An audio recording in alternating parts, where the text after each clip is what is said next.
Our Father, who art in heaven, hallowed be thy name. Thy kingdom come, thy will be done, on earth as it is in heaven. Give us this day our daily bread, and forgive us our trespasses, as we forgive those who trespass against us. Lead us not into temptation, but deliver us from evil.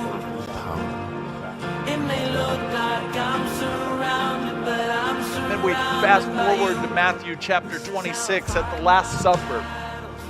And in the Last Supper, Jesus is teaching and talking and to his disciples, and he says, all of you are going to betray me. And Peter goes, nope. They all might, but I will never betray you. And Jesus looks at him and he says, before the rooster crows, you'll betray me 3 times, Peter. Never.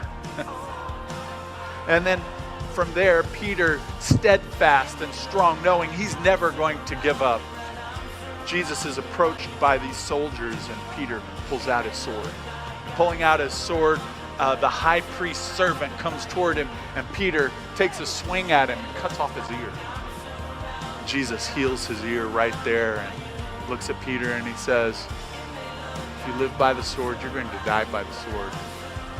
That's not my kingdom. Rebukes him, and from that place, Peter leaves. He runs. As all of the disciples, 3 times Peter denies Jesus. Shortly after that, the Gospels record that on the 3rd time, when the rooster crows, Peter and Jesus, their eyes meet. Can you imagine that moment and all that went through Peter's mind in that place? Recognizing his downfall, recognizing that he can't follow Jesus the way that he intends to follow Jesus. He goes back to fishing.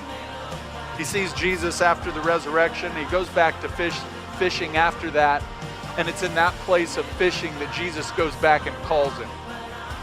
He reinstates him. It's like he says, you're my disciple. You can't get away from me, Peter. I love you. I've invested in you. You're not the one who has heard. You are the rock. And we're building on this rock.